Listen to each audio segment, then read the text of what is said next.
Le 19 octobre 1995 sort la Casio Loopy dans les magasins japonais et en même temps que cette dernière sort un accessoire assez onéreux ma foi, 14 800 yens, qui va permettre notamment d'utiliser au mieux la feature principale de la Loopy qui est en fait une imprimante thermique intégrée à la machine, imprimante couleur qui permet donc de créer ses propres petits stickers personnalisés et de les coller sur tout un tas d'objets afin de par exemple mettre son nom dessus ou d'autres fonctionnalités de ce genre que les jeux offraient déjà à la sortie de la console. Petit problème, évidemment, cette fonctionnalité est très limitée et il n'était pas possible de prendre des screenshots personnalisés de l'extérieur de l'écosystème Loopy et de ses jeux de lancement pour pouvoir justement personnaliser vraiment ces stickers. La réponse de Casio est donc ce dont on va parler aujourd'hui. Vous êtes sur Arinotaku et aujourd'hui on parle du Magical Shop. Enfin!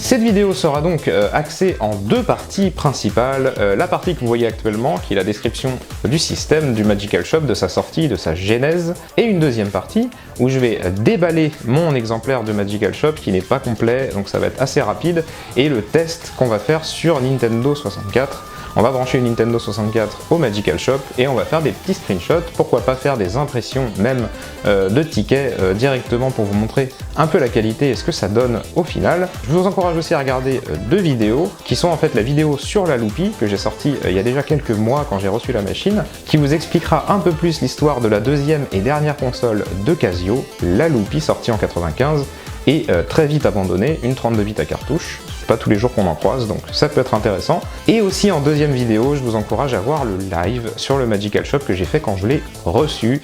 Et j'ai fait pas mal de screenshots et pas mal de choses avec mon Magical Shop fonctionnel, mais ça on va le voir un peu plus loin dans la vidéo. Les Magical Shop fonctionnels, ça devient de plus en plus rare.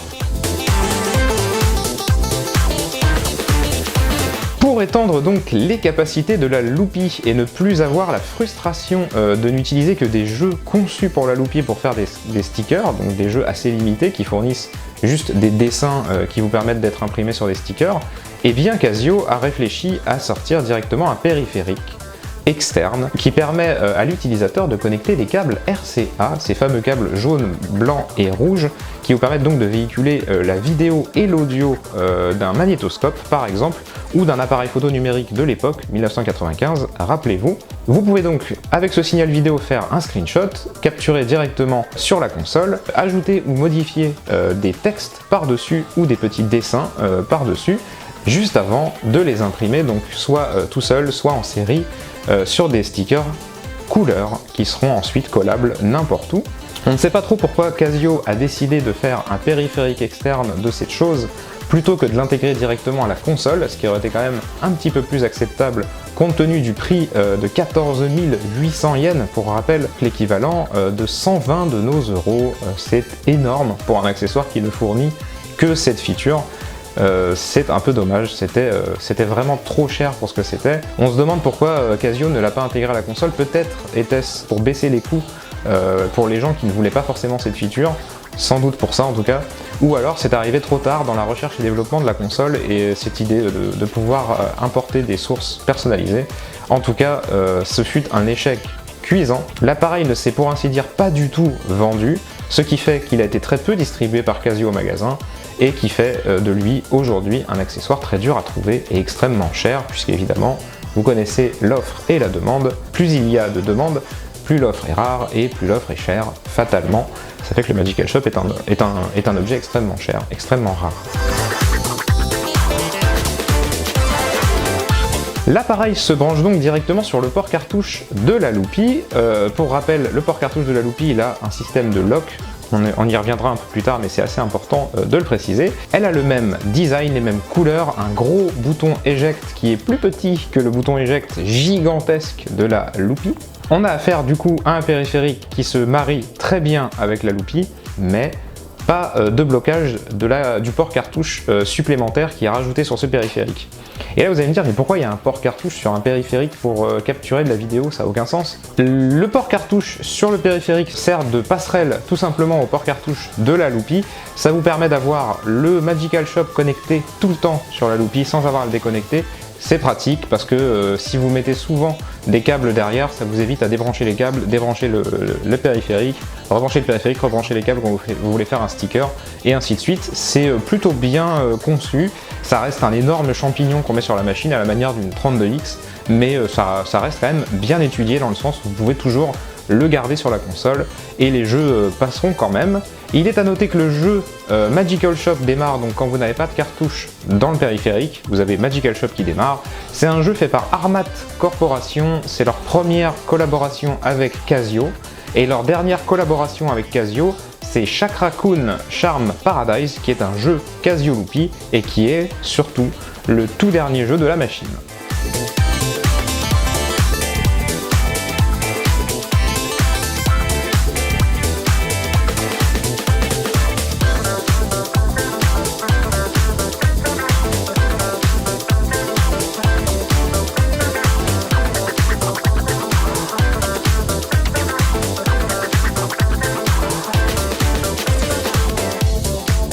Je vous propose de voir du coup ce périphérique en action, ce périphérique obscur, méconnu et qui surtout ne s'est pas du tout vendu, dans la deuxième partie de la vidéo où on va déballer, où on va détailler les réparations que j'y ai apportées, et on passera surtout à une démo sur Nintendo 64 où je vous montrerai comment capturer une image d'un jeu. Je déciderai pendant le tournage de la vidéo du jeu, pour le moment je ne sais pas. On fera un joli sticker d'un des jeux 64 que j'aurai décidé.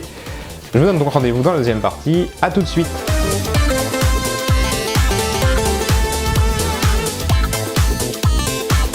Voilà sur le bureau, on va déballer bien entendu le Magical Shop. Je vous montre chaque angle de la boîte. On a l'avant bien sûr avec le Magical Shop sur la Loopy. On peut voir une image extrêmement HD par rapport au résultat final, mais vous le verrez tout à l'heure. On voit des petits stickers de chiens, de chats, bien sûr, on voit l'image sur le ruban. Évidemment, quand on fait des stickers sur Loopy, ça va sortir un ruban. Tant que vous n'appuyez pas sur le petit bouton pour couper le sticker, ça continue à faire des petits rubans. Sur l'autre côté, on n'a rien d'intéressant. Ici, on a le petit schéma. Alors, on voit justement la Loopy branchée à la télé, normale. Et derrière, donc, on a ici le Magical Shop, qui en fait de son nom technique est le XK700, se branche donc sur le port cartouche, et du port cartouche derrière l'adaptateur, mais on peut brancher directement les composites que vous verrez quand j'aurai déballé l'objet sur un lecteur, on dirait un lecteur de Laserdisc, mais ça c'est un lecteur de VHS je pense qu'ils ont essayé de faire, un caméscope bien sûr, et n'importe quel appareil ayant une connectique composite, notamment pour nous aujourd'hui ça sera une console de jeu. On peut voir les fonctionnalités, notamment ajout de texte, on peut voir les différentes images avec les petites bulles, avec les chats qui parlent et les chiens qui parlent. C'est trop mignon. On passe au déballage, on déballe tout simplement ici. À l'intérieur de la boîte, normalement, on a une notice, et ici on a un emplacement. Je sais pas pourquoi, alors pour les gens qui en ont eu, je sais pas si j'aurai beaucoup de témoignages, mais cela dit, cette vidéo sera sous-titrée en anglais, peut-être que j'aurai des témoignages du coup, je sais pas. Mais il est censé y avoir quelque chose, je crois, ici, hein. Il y a un emplacement, je sais pas ce que c'est censé être. On a avec un câble composite en plus, donc il y a le câble composite de la machine pour la relier à la télé, mais il y a aussi un câble composite avec le Magical Shop. Et ensuite, on a aussi un mode d'emploi que je n'ai pas, qui est censé être sur le côté ici de la boîte. Et eh bien, on va sortir tout simplement le Magical Shop. On a un petit emballage en plastique et on a la bête, évidemment. L'appareil de toutes les convoitises, voilà. Quand je l'ai reçu, j'étais vraiment très heureux de l'avoir dans les mains. Vous pouvez voir ici le bouton Eject qui permet d'éjecter la cartouche qui est connectée ici. Si vous regardez très bien, vous pouvez voir un petit condensateur qui se balade, je crois, et pas loin de là, mais bon. Là, on peut voir une étiquette, et surtout, donc le plus important, pour bien comprendre comment fonctionne l'appareil, c'est ces fameux composites ajoutés, donc port cartouche. Derrière, on a 3 composites en plus sur la machine. Je vais vous sortir la Loopy, comme ça vous comprendrez bien comment ça s'insère dans la console. Voilà la Loopy, du coup, tout simplement. La Loopy, encore une fois, hein, c'est une console qui est très simple. Il y a juste un port pour le secteur, 3 RCA pour la télé. Et ici, on a un bouton de contraste pour régler les stickers. Hein, quand ils sont imprimés, on peut régler le contraste directement sur ce bouton. On pose la console et on va poser tout simplement le Magical Shop ici, par-dessus. Et on va allumer. Quand on allume, on sent que voilà, le Magical Shop est sécurisé en place. On a toujours l'énorme bouton Eject qui nous permet d'éjecter le Magical Shop et le bouton Eject pour les cartouches. Ici, on a le reset de la console. Tout fonctionne comme avant. Vous voyez que ça n'obstrue pas le fait de pouvoir changer la cartouche d'impression. On va passer sur la télé pour vous montrer ce qui se passe quand on allume la Loopy avec le Magical Shop branché. Et après, je vous expliquerai comment j'ai réparé tout ça. On se retrouve du coup sur le bureau avec la Casio Loopy connectée en composite à la carte de capture du PC directement. On a pris une Nintendo 64 avec son 64BD, c'est un peu chiant de les retirer alors j'ai préféré les prendre. On a mis Banjo-Kazooie en japonais sur la 64. J'ai ici les prises composites de la Nintendo 64. Tout est alimenté, tout est connecté, normalement tout est correct. Je vais prendre le Videosil World Processor XK700 ou Magical Shop, évidemment. À l'arrière, je vais y connecter les RCA de la bonne couleur au bon endroit. Ensuite, on connecte le Magical Shop sur la Loopy et on va allumer tout ça. On entend l'imprimante qui se met en route dans la Loopy comme à chaque fois qu'on l'allume. Je vais prendre la manette de la Loopy, vous voyez Casio. Et là on a l'écran titre du Magical Shop qui s'affiche, ça rame beaucoup. Ça me fait toujours rire de voir à quel point c'est laggy d'ailleurs. Voilà, on appuie sur Start et là on va voir les options que nous propose le Magical Shop. On a la manette, donc ça va nous expliquer un petit peu à quoi sert la manette. Ici on a par exemple l'indication que la croix directionnelle nous permet de naviguer dans les menus. Quand on appuie ici, on peut pas apprendre que B nous sert à revenir en arrière dans les menus et que L et R servent à naviguer rapidement dans les menus. Donc c'est à peu près tout ce qu'on apprend dans ce menu. Ici on peut configurer, si on veut un aperçu de l'image et du son, si on veut un aperçu seulement du son ou seulement de l'image, voilà, ça fait partie des options qu'on a.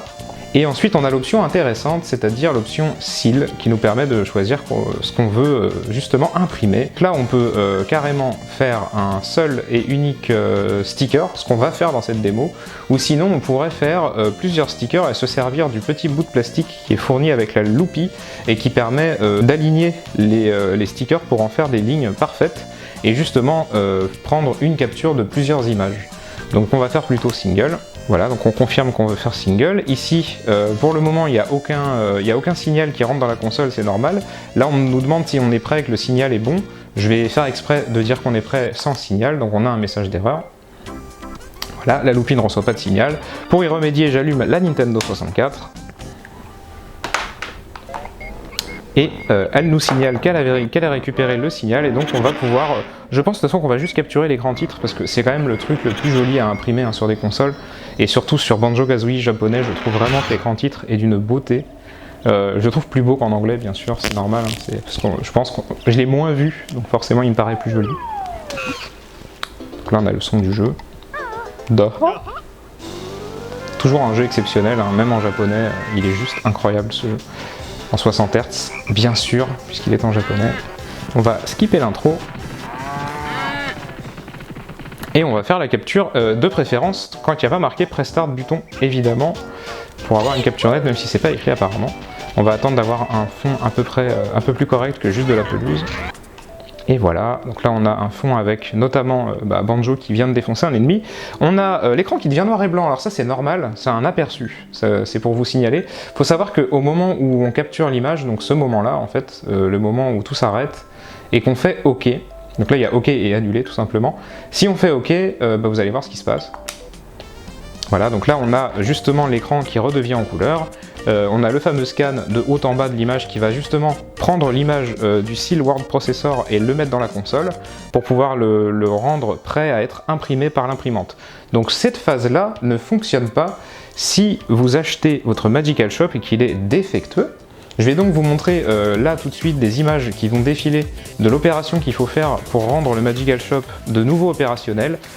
Ça demande des connaissances avancées en soudure évidemment, en démontage aussi parce que c'est pas juste des vis à démonter, il y a aussi des clips à défaire, donc vous allez très facilement abîmer votre Magical Shop si vous ne savez pas démonter des machines comme la Xbox 360 par exemple, qui a aussi des clips de ce genre là et qui sont un peu capricieux, un peu compliqués à démonter. Une fois donc les vis retirées, il faut aussi retirer les clips. Une fois les clips retirés, il faut retirer le blindage, retirer le bas de la cartouche et vous voyez sur les photos, il faut remplacer les condensateurs, surtout ceux qui sont à l'arrière de la carte que je vous montre là.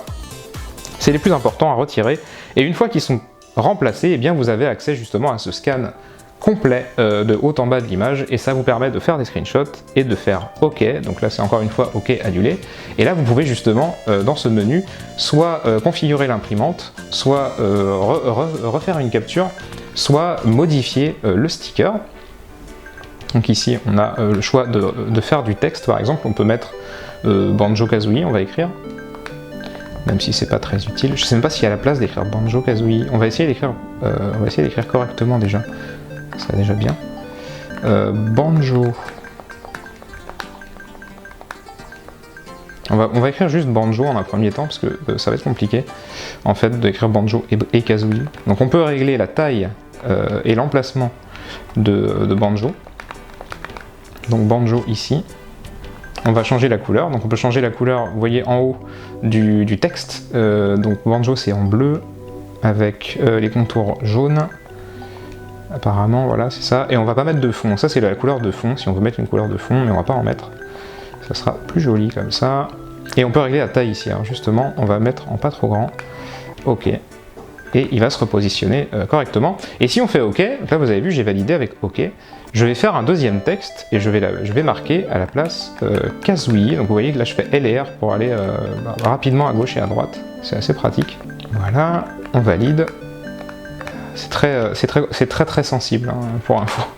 Sachez que c'est très sensible. On va mettre Kazooie ici. On va essayer de lui réduire sa taille d'abord. Voilà. On va écrire du coup Kazooie en rouge sur contour jaune, comme dans le vrai titre. On va vérifier qu'on est bien calé. On va se caler à peu près comme ça. Hein. Voilà. Banjo, Kazooie, tac tac tac.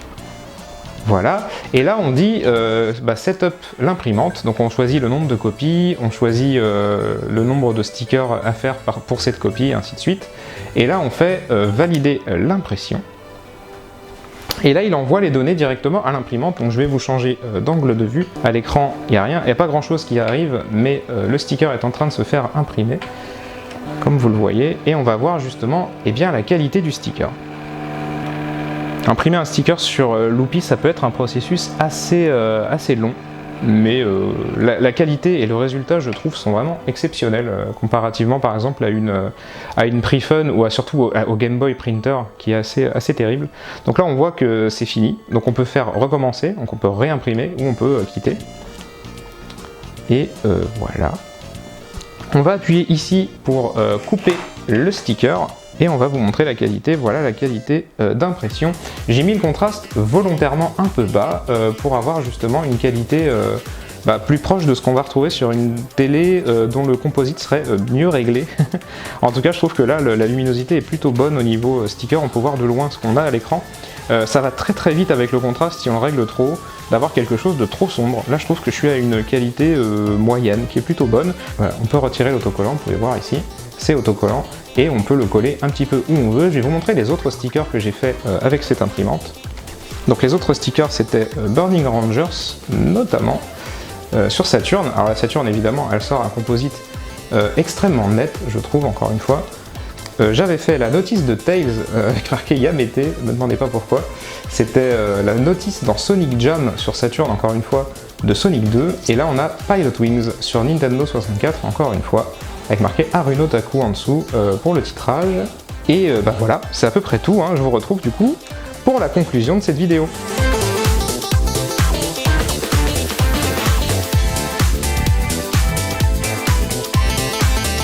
Et voilà, vous en savez plus sur le Magical Shop de chez Casio, sorti sur la Loopy. Petit périphérique de capture vidéo via RCA. Alors c'est quelque chose qui existait déjà, je vous mets l'affiche d'ailleurs si je ne l'ai pas déjà fait dans la vidéo, pour vous montrer les 3 accessoires obscurs que je vous présente. Dans ces 3 accessoires, on a la cartouche Nintendo 64 qui permet aussi de faire de la capture RCA sur 64DD. Je vous mets la vidéo, vous allez voir, Nintendo a fait ça juste après Casio. C'est assez intéressant. On avait aussi, souvenez-vous, la Prefun, l'imprimante qui capturait le composite pour en faire justement des impressions, un peu comme la Casio-Loopy avec le Magical Shop, vous permet de faire la même chose mais en plus petit et en moins onéreux, en moins compliqué surtout. C'est beaucoup moins complexe que la Loopy. C'est la fin de cette vidéo, j'espère qu'elle vous a plu. Si elle vous a plu, n'hésitez pas à mettre un petit pouce bleu, n'hésitez pas à la partager sur vos réseaux sociaux évidemment. Si vous aimez ce genre de contenu obscur, d'objets très rares et très peu courants sur internet, n'hésitez pas à vous abonner bien sûr et à mettre la cloche si vous voulez les notifications dès qu'une vidéo arrive. N'hésitez pas aussi à regarder comment rejoindre la chaîne et en devenir membre si vous voulez me soutenir financièrement. Rejoignez le Twitch comme d'habitude, meilleur moyen de me soutenir c'est évidemment de participer à la création de mon contenu. C'était Harunotaku, je vous souhaite bon jeu et salut!